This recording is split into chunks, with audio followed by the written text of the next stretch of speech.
उस रात हवा कुछ ज्यादा ही ठहरी हुई थी। न आंगन में लगे पीपल के पत्ते हिल रहे थे, न छत पर रखी पानी की टंकी से टपकने की आवाज आ रही थी।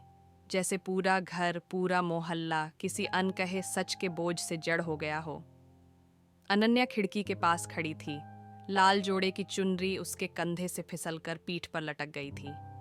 कांव पर जमी भाप में उसका चेहरा धुंधला दिख रहा था, वैसा ही धुंधला जैसा उसका मन था।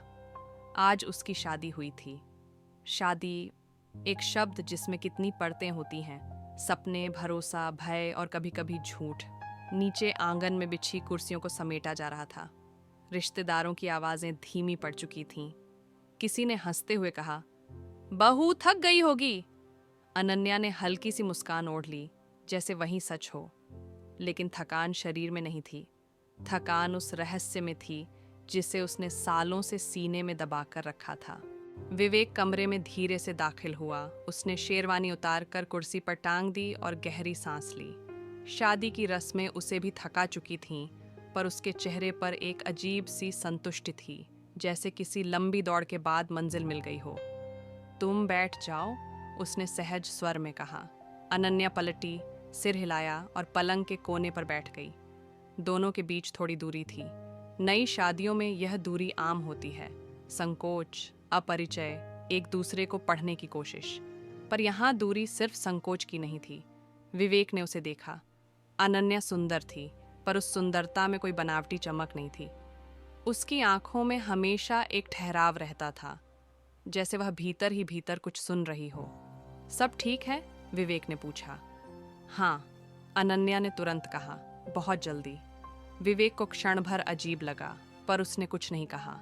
अनन्या को अपने बचपन की एक शाम याद आ गई। बारिश के बाद की गीली जमीन, माँ का चुपचाप रसोई में काम करना और पिता का अखबार पढ़ते हुए अचानक कहना, जिंदगी में कुछ बातें समय पर बता देनी चाहिए। तब वह नहीं समझी थी, आज समझ रही थी, पर बहुत देर हो चुकी थी। शादी से पहले सब कुछ बहुत सही लगता था। विवेक एक सुलझा हुआ, शांत आदमी था।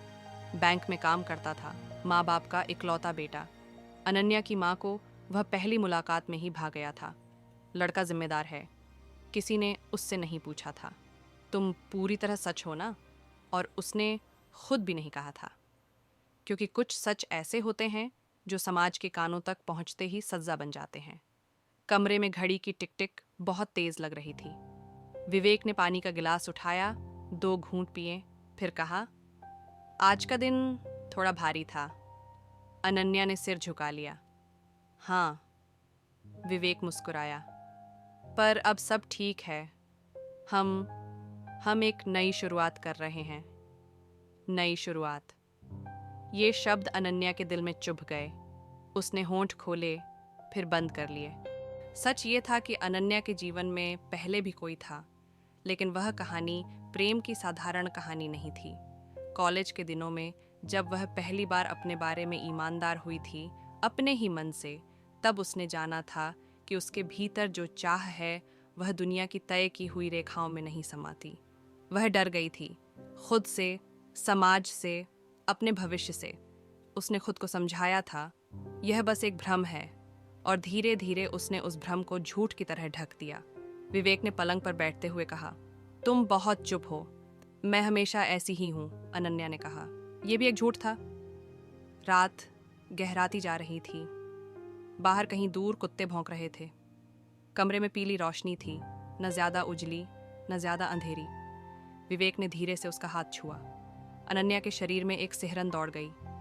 वह स्पर्श उसे डराने लगा। विवेक ने उसका हाथ पकड़ लिया, सहजता से, अधिकार नहीं, उम्मीद से। अगर तुम असहज हो तो हम, धीरे धीरे उसकी आवाज में समझ थी। यही बात अनन्या को तोड़ रही थी। उसने अचानक अपना हाथ छुड़ा लिया। विवेक चौंका। क्या हुआ? अनन्या खड़ी हो गई। उसकी सांसें तेज थीं।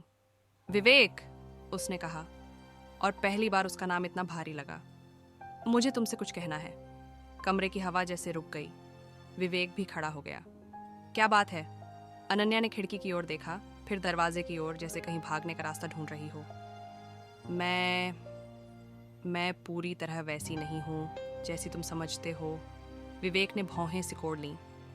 मतलब? अनन्या की आवाज कांपने लगी। मैंने शादी के लिए हाँ कह दी, लेकिन मैंने तुम्हें पूरा सच नहीं बताया। विवेक के चेहरे से मुस्कान गायब हो गई। कौन सा सच? अनन्या ने आंखें बंद कर लीं। वर्षों का डर, वर्षों की चुप्पी, सब एक साथ उसके सीने में उमड़ आया। मैं किसी और तरह से महसूस करती हूँ, उसने धीरे से कहा। जिस तरह से एक पति पत्नी के बीच होना चाहिए, शायद मैं वैसी नहीं हूँ। विवेक कुछ पल चुप रहा। उसने शब्दों को समझने की कोशिश की। तुम कहना क्या चाह रही हो? उसकी आवाज अब कठोर थी, पर टूटी हुई भी। अनन्या ने आंखें खोलीं। मैं तुम्हें वो नहीं दे पाऊंगी जो तुम मुझसे उम्मीद कर रहे हो। कमरे में सन्नाटा पसर गया। घड़ी की टिक टिक अब और तेज लग रही थी। विवेक ने कुर्सी पकड़ी और बैठ गया। उसका चेहरा पीला पड़ गया था। तो तुमने मुझसे शादी क्यों की? उसने पूछा। अनन्या की आंखों से आंसू बहने लगे। क्योंकि मैं डर गई थी, क्योंकि मुझे लगा शायद मैं खुद को बदल लूंगी। क्योंकि सब कह रहे थे शादी के बाद सब ठीक हो जाता है। विवेक ने सिर झुका लिया। उसके हाथ कांप रहे थे। उस एक पल में शादी का सारा शोर, सारी रस्में, सारे वादे, सब अर्थहीन हो गए। ये सिर्फ दो लोगों की नहीं, दो सच्चाइयों की टकराहट थी। विवेक ने धीरे से कहा, तुमने मुझे अंधेरे में रखा। मुझे पता है, अनन्या ने सिसकते हुए कहा, और यही मेरा सबसे बड़ा अपराध है। रात बहुत लंबी लगने लगी। बाहर कहीं मंदिर की घंटी बजी। शायद आरती का समय था। दोनों एक ही कमरे में थे, पर दो अलग अलग दुनियाओं में। एक झूठ पर टिकी यह शादी अभी कुछ ही घंटे पुरानी थी और भीतर ही भीतर टूट चुकी थी।